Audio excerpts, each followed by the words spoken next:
Yo dagangane kok diresiki ae to. Iya to, Nduk, bintang payu. Iki Ana ngapa? iki lho aku ki arep golek paket kamar, kamarku ki ra enak isine blas ki lho aku ki mbok yo direkomendasikan to.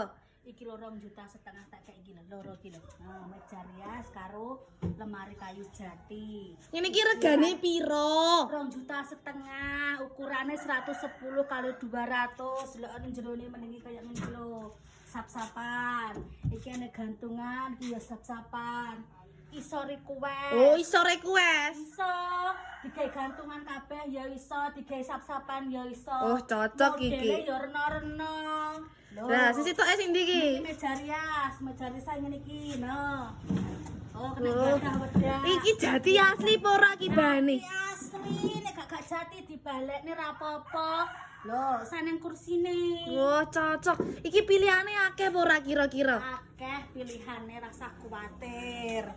Nah, iki kan tak kirim nang omahku. Lah omahku ki Banyuwangi. Piye iki? Iso apa ora?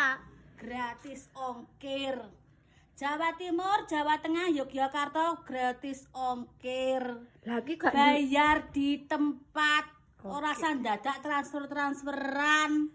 Teko barang teko langsung diduwiti. Oh, penak nek ngono iki. Penak, serasa dadak repot-repot. Ya engko tak order langsung kok ya. Ya, langsung WA neng bio profil. Nah, sak ditutul-tutul nih langsung judul langsung masuk. Oke, sip, Oke, siap. sip. Wes,